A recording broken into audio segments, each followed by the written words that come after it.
Hey everyone, welcome back to the Private Club Radio Show podcast, the industry's choice and source for news, trends, updates, and conversations all in the world of private golf and country clubs. Whether you're a consummate professional or brand new to the industry, welcome. We're glad you're here. This is the show where we go over any and all topics related to private golf and country clubs. I'm your host, Denny Corby. Glad you're all here. If you have not done so already, make sure you sign up for our newsletter. Sign up at privateclubradio.com. If you're enjoying the content, like, share, subscribe.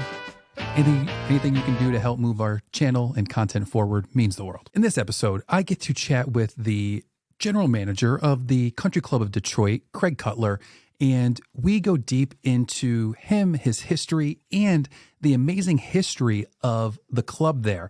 And they went through a big renovation and really preserved the club's character. And that's what this is about. A lot of people, a lot of clubs, they do these big remodels, they do these big plans, and they're all great. They're all good. But this one in particular, Craig and him and the team, they literally kept the character and the style of the club. It's really amazing. If you have not checked out the Country Club of Detroit, it is beautiful. And the work that they've done to enhance and bring it up to date while keeping this amazing feeling of history and style and culture. It is absolutely amazing what he and the team have done. A lot of our talk also deals with importance of maintaining a strong relationships, strong reputation, and creating an environment where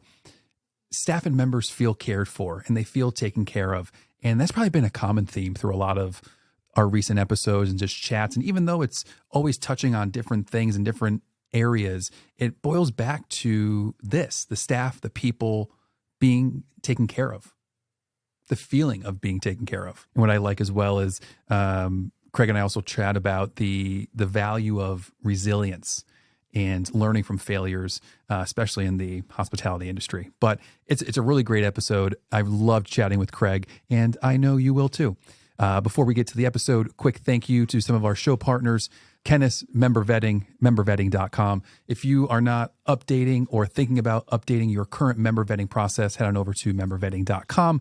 We have our friends, Golf Life Navigators. Zillow meets eHarmony for golf enthusiasts. It's advertising without advertising and marketing without marketing for clubs. If your club would like to be a part of this platform where golfers go to learn where their next dream club is, head on over to golflifenavigators.com and set up a call with Jason or one of the team. They're great people. And we have myself, Denny Corby, the Denny Corby Experience. There's magic, mind reading, and comedy. There's excitement, mystery. Also, there's magic. It is one of the most fun nights you and your club is going to do, guaranteed. If you'd like to learn more, head on over to dennycorby.com or hit me up on LinkedIn. I'm all over the place. But anyway, Private Club Radio listeners, let's welcome to the show GM of the Country Club of Detroit, Craig Cutler. How old were you when you came over to Detroit? You said about 2, 3? Oh yeah, just a couple years old. My mom's family was all still back, so we used to go back to Staten Island for the summers and stuff like that. I got you. What's it gets pretty cold there, right? Michigan? Yeah. It's no different than Chicago or Philadelphia. Yeah, it is. Yeah, we get used to it. Yeah. You can always put more clothes on, That is true. I love what you're doing with the club. You've done some amazing stuff.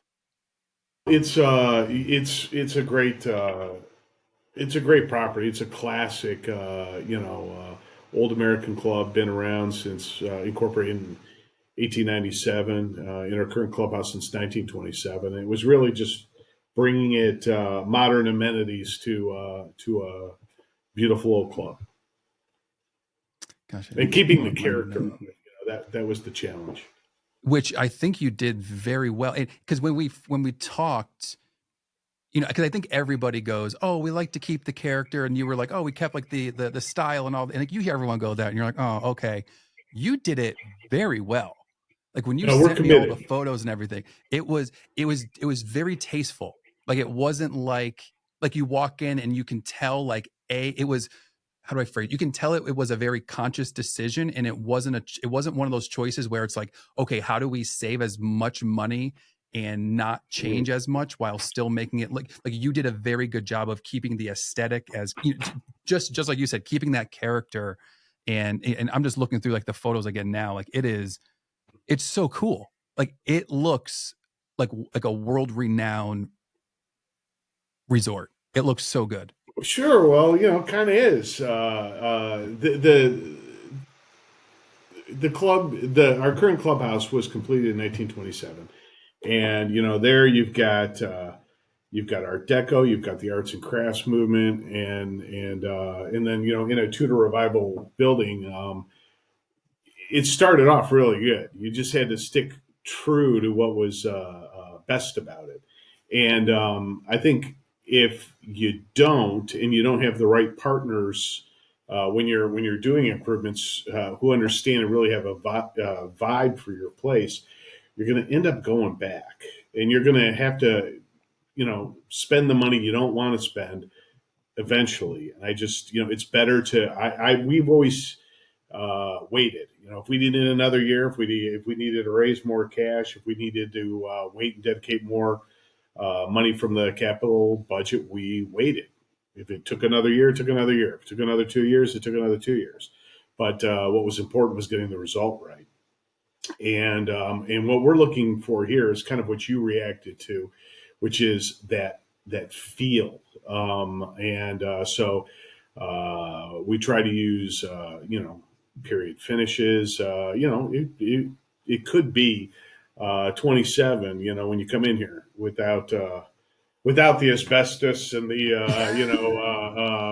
burning logs in the fireplace and cigarette smoke and everything else that used to happen back then. Yeah, I can't stop looking at the photos. I think the main dining room is my favorite. That's great. One of our great uh, attributes are really our art. If you go into some clubs, a lot of golf clubs, their art it couldn't be their trophies. Sometimes, when their trophy room, and a lot of those old trophies are pieces of art. For us, it's our murals and the foyer murals when you come in with the zodiac. The signs of the zodiac. I mean, those are spectacular. Those are Fred Dana Marsh, who actually did Staten Island Ferry. He did the waiting room out there. Did a lot of work. We also have a mural of his in our grill room, which was a layout print of the club, and then the Platt murals in the dining room are spectacular too. And those have a purpose. They show the growth of Detroit from it when it was really a French and Indian territory into what would have been modern day Detroit back in 1927.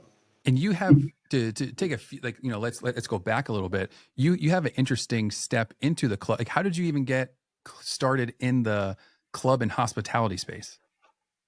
We were my mom really. My mom catered, and I'm one of four boys, and we all worked for her, and started tending bar and things like that. When I graduated school, I moved out to Los Angeles. A friend of mine was working in post production on a TV show, and he was sure he could get me, hired. And I crashed on his couch for a couple of weeks, and he did. He got me a job. It just didn't last very long. But I started in post production, and I was finding myself needing to work. And wanting to stay, out in LA. So I went back to, what I'd done through college and things like that, which was hospitality. And, after bouncing around a little bit, I ended up at a couple of great places. Attending bar at the Formosa Cafe. I worked in hospitality at the Greek Theater. Ended up working at a restaurant downtown Los Angeles. It's still there, almost 30 years later, which is forever in LA restaurant, Engine Company 28. And I work with some great people and some great restaurateurs, and eventually got better at my job. And after a couple of kids came, my wife was from San Francisco. We were back visiting in Michigan, and she said, "What would you think of moving?" And knew somebody who called a headhunter who said, "Oh, they might have a job at the Detroit Athletic Club," and I'm glad they did. I worked there for 10 years. I loved working in clubs. Uh, I think the two things I liked is your regulars are really regular. I mean, you really know your people in the club industry, which is a good thing. And I loved, the dues part of it is great. And by that I mean if you work in retail, when some cash shows up, it gets returned to the investors. It usually, it's going someplace. And in a club, if you have a good result or some money shows up, you pump it right back into the place, and the members get paid experientially, through that, and that's terrific. That's a really good thing. And you've had like your tenures at places have been fairly strong. Being in hospitality, I mean, even though they weren't clubs in the beginning, for to stay that long, 4 years and 9 years in, your 4 years at the Greek Theater, then the Engine Number 28, you were there for 10 years. I think to stay for that long says something. And then you stuck so long in the club space. What was it like going from LA restaurants to Detroit to now Goose Point Farms, Michigan? The biggest Wait, oh no, I'm not a job it's hopper. I it's understand why people do it, and for some it works. When I get a vision in my mind, of what I want to see and how I want to see something shaped or where I think it should be or could be, I commit to that. And I've been very lucky. I've been very for. I mean, I've worked at two clubs, right? But I've worked at the Detroit Athletic Club and Country Club of Detroit. I've worked in two, fantastic places. But uh, what I what I what I really enjoyed about it is it wasn't.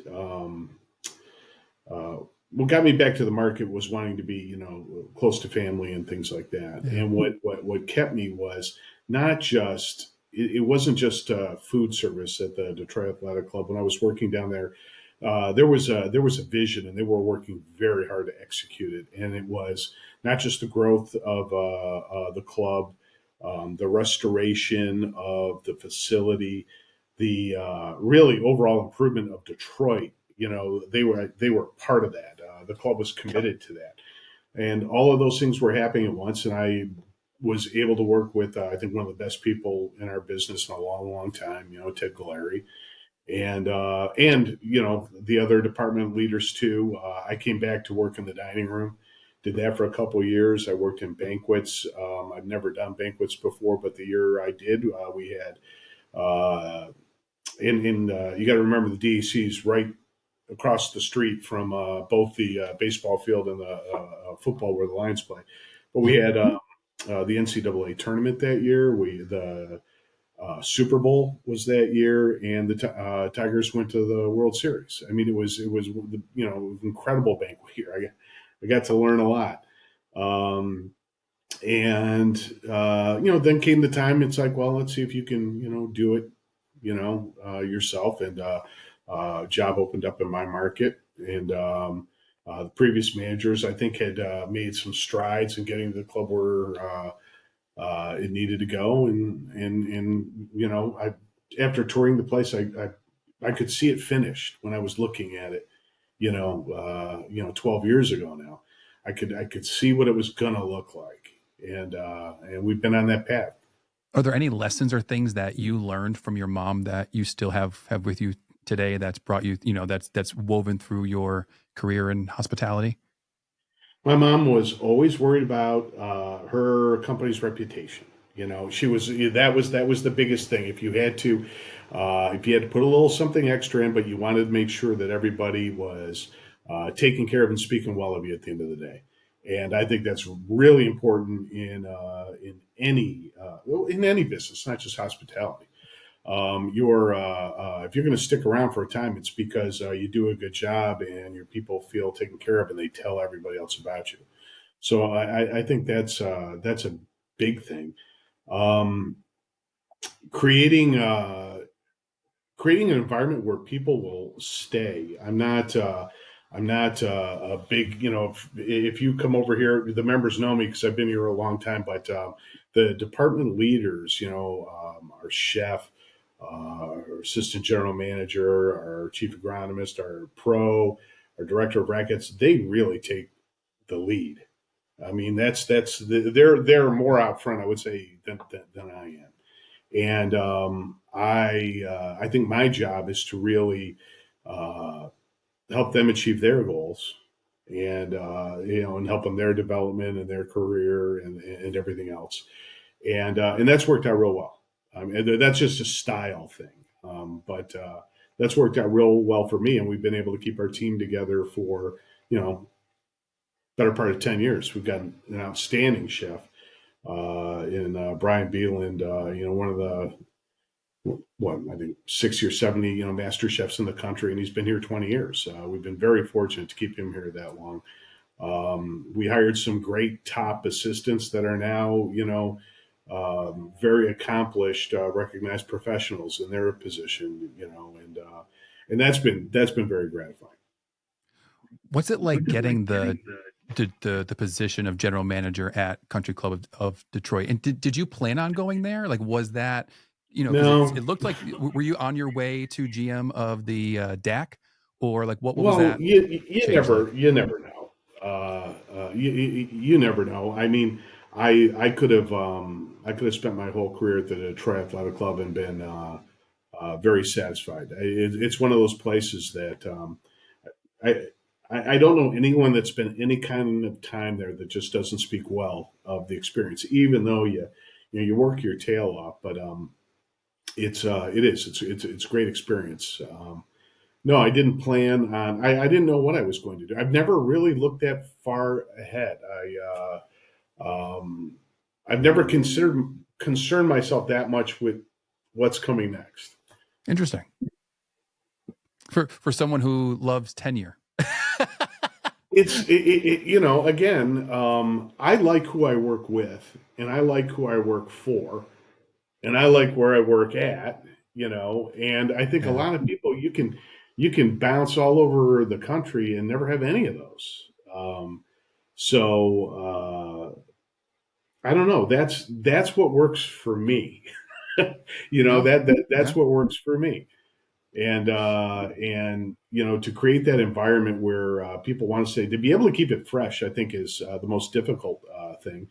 And when you do, you and I spoke about this before, but when you do get tenure, I'm at the point now where I've served twice as long as any board member, that's ever been at the club. So in a lot of ways, when you have a longer tenured, not just general manager, but even server on the floor or somebody in the dish room, they have a lot of institutional knowledge, and uh, that's helped. I mean, you can guide your I think club a little more because you've got why the precedents are set. You know why. You can explain a lot of the whys behind decisions, paths, strategy, and a lot of other things. When you came into Country Club of Detroit 2013, were they already starting this major plan in renovation that you were doing there? I I believe they'd hired the McMahon Group towards the end of 2012. And so they were already doing focus groups and things like that. So the ball was already starting to move a little bit. And but it was a great time to come in. Great time to the membership was really engaged. When you're going to do a large renovation at a property, you really have to engage the membership. So that was a great time to get to know the place and a lot of the players here and everything else. And I think, it's hard to believe it was 10 years ago, but when we opened our phase project 10 years ago, I think it was one of the best projects done in the country for a number of years. And I think it's been copied a lot. And what our decision, and there's nothing innovative here. Clubs, we especially this club, I mean, we trail, behind the times on purpose. We are not early adopters of anything. We like to wait and see how things are going to go. It's kind of like uh, the Berkshire Hathaway approach to things, and that's fine, and that serves us. And I think that's an important thing too, really knowing what the vibe of your club is, and that's ours. But we didn't do anything innovative. What we did was convert a club that really hadn't been significantly invested in a long time, other than the golf course, to a more resort type of experience where you replaced, just a worn out snack bar with a standalone restaurant, and the results were terrific and really beyond what we expected. We never expected members, especially our older members, 70 and 80 year olds that will go down to the restaurant by the pool. They're not swimming. They're just going down to that restaurant. We never thought we'd see that. We thought it was really going to be to serve that community down there, but it ended up being just one more outlet. Again, like if you were at a resort, oh, we're going to go to this place this night and this place this night. So to have those opportunities at what is a traditional country club was welcome. And did you say your clubhouse is 80,000 square feet? It is. I don't know which one of the past presidents said it, but we have a 36 hole clubhouse on 18 holes. We have a small executive course too, but it was when it was built, it was 72,000 square feet, and in our last major phase, we took. 6 lane bowling alley off the first floor and put it below grade. So now we have about just almost exactly 80,000 square feet. How do you move a bowling alley? That was, I'll send you some pictures. It was one of the coolest projects I've ever been part of. They underpinned a whole wing of the club that used to have a natatorium in it, took out the old pool, which had been covered up for almost 60 years at that point, and put a foundation under the foundation so we could go down deeper and moved it downstairs. Wait, was that? I think, did you send me those? Was this part of this one? Or is it a different link you sent? I think I think I have those. I was Yeah, and wondering some how you before and move after. bowling alleys. There's a That's before and bonkers. after, and I think it's in there. Yeah, it was pretty cool. Well, it And was pretty cool because it worked. Nothing, nothing collapsed. no, and like it's a beautiful, like, so I love bowling. Like I am a low key dork. Actually not really. I do magic too, so it's like I'm clearly like a dork, but I love bowling. I was in a bowling league from like, I don't know, second grade to eighth grade. Then I stopped in high school because I was too cool to bowl. Then I picked it back up. Like it's a beautiful bowling alley, and the lighting, like it all looks so good, so good. It's a winter activity in a northern state, and that's really important for us. It's one more reason to come to the club. It's got a fitness center that sits right on top of it, where it used to be, where we've got about 5,000 square feet in our fitness center now. Another amenity that you normally don't find in a very old clubhouse like ours, and we it was committed to doing it inside the club so we could drive business in here. We have a large footprint, and we have a lot more land than a lot of clubs. And the easier decision really was to do another outbuilding and move it away. But we really worked hard to make that change and keep it in the clubhouse. And I think it was so important to keep the clubhouse as truly the center of activity at the club. Because then it's probably, who's to say people who then go bowling and whatever, they have their thing done there. Oh, let's just go up to the bar upstairs and hang out instead of Oh, going absolutely. someplace else. Whereas if It's they had to it, go it's off, yeah. it really doesn't matter what the activity is. Does it is the parking lot full? Are people coming in? Is it getting used? We're a neighborhood club. Most of our members are, I would say, within 5 miles, which is great. Um, but are people using the club? That was the most important thing for us. Are they bouncing out of here a couple times a day? Coming up, going to a class in the morning, maybe coming back for lunch, maybe bringing the kids to the pool, maybe someone's going golfing in the winter. Is there a reason to be here? So we, if if places, if your members aren't using the club, when times change, you're at risk. You're at risk anyway. If when economic hard times come for all of us that have kind of been through that in the past, it's been good for a long, long time, and that's great. But when things are tough, you want to be the hardest decision to make. Leaving the club, and we work really hard at that. Were any of those, that's probably a dumb question to say, but back when the pandemic hit, was that difficult at that point in the very beginning, I or think it was the was a club lot easier for fairly country clubs secure? than it was for city clubs and yacht clubs and things like that, where people are further away. If you're Yeah. a country club and you're in your neighborhood, yeah, I mean we became the grocery store. We became everything again just to get people here.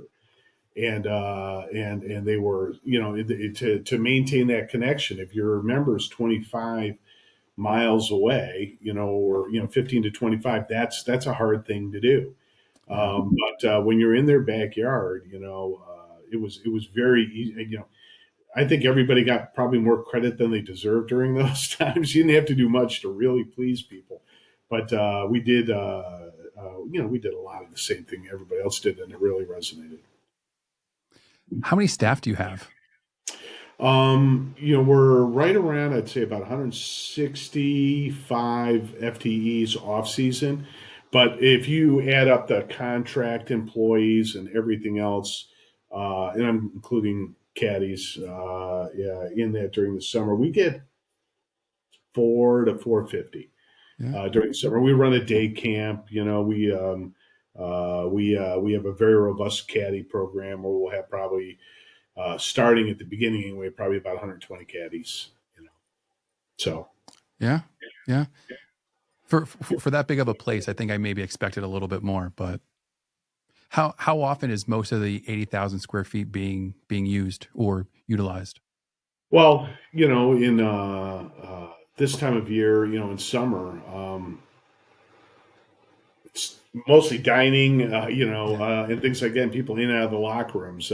We get about 100 days of summer in Michigan, so everybody's kind of outside. But during the off season, quite a bit. We do a lot of entertaining, a lot of banquet business at the club. We're not so much geared towards business. We don't do a lot of business meetings and things like that. But we have quite a bit. We're always operating at least two restaurants.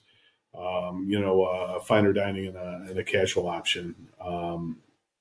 So I'd say quite a bit. We've got some overnight rooms. We've got and just some grand space.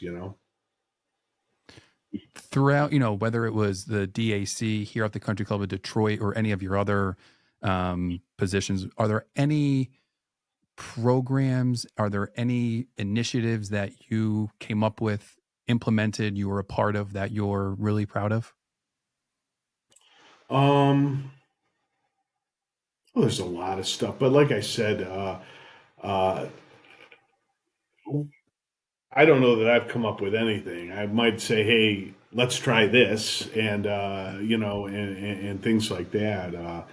I think when you start pushing your capability a little bit, downtown when downtown Detroit started really getting busy with like the year I told you with the Final Four and the Tigers going to the World Series and the Super Bowl there, and not just there, but like across the street.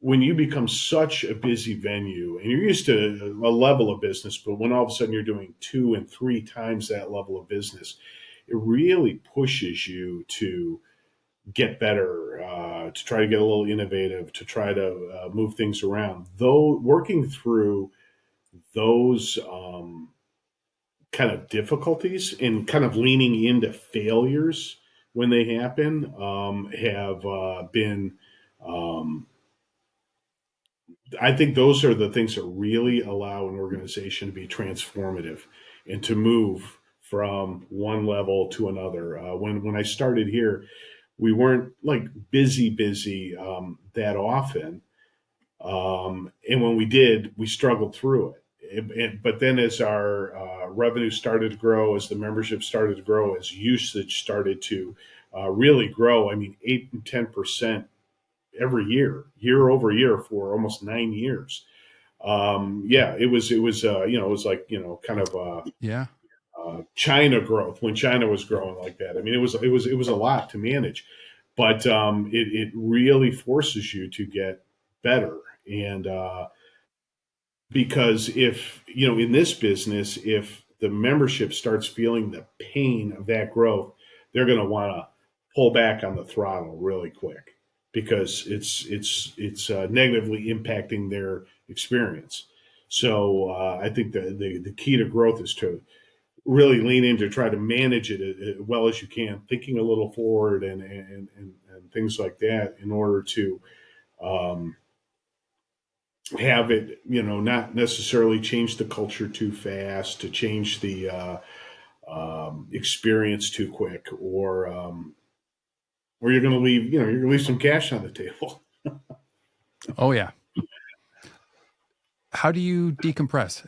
How do you relax? Do you watch movies, watch shows, read books? What's your jam? Well, you hit a couple big ones. My wife and my wife and I, we're in Los Angeles. We're big movie folks, but we're dialogue driven, independent movie folks. And a great movie for me or my wife Joan is one that we could go out and have a cup of coffee or a bite after and like talk about for an hour.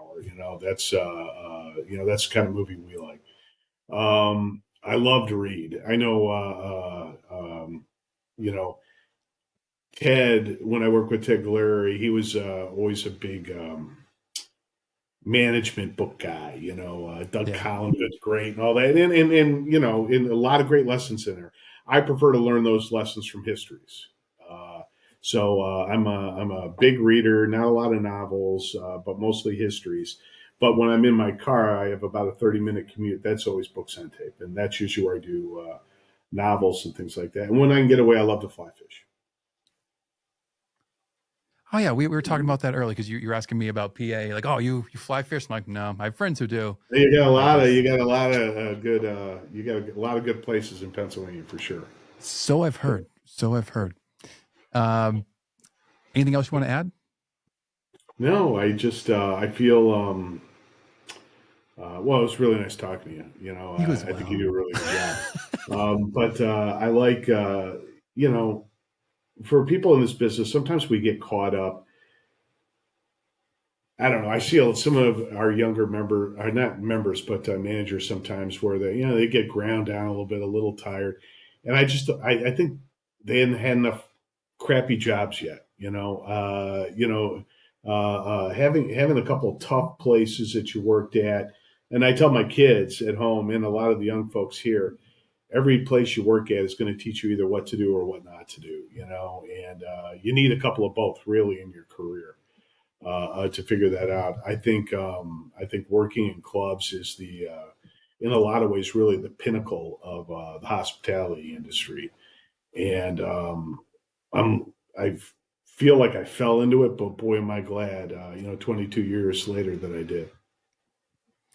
So with my to add on that, with my background in the entertainment and performing and doing a magic show, even like comedy shows, like all performers, and as you can probably attest to as well a little bit, being in the production world, it's especially early on in my career, I forget who told me, or it was just like sort of ingrained a little bit. It was take every gig that came Hmm. and purposely put yourself in bad positions at gigs, because then at that point, if you put yourself in a bad position, meaning it could be bad angles, it could be just without a microphone, bad positions can mean so many different things, but purposely being in these awkward, weird, bad positions, so it's when you are in there without wanting to be there, you could, like, you're not, you're not swimming in dead air, like you're kind of, you've already been there, you know how to work through it, so it's not a whole new thing. That's And if there's been a change in uh, generationally, is I think there is a struggle with resilience, especially with some of the younger folks that I see, especially with younger men.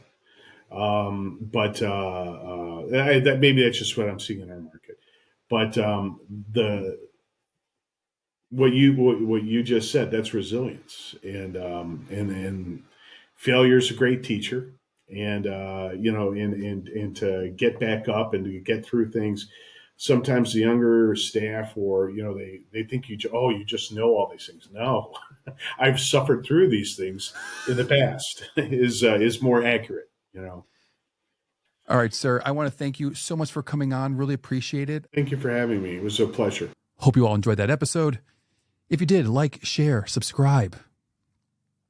If you did, like and share it with a friend, a colleague, someone you like, someone you don't like.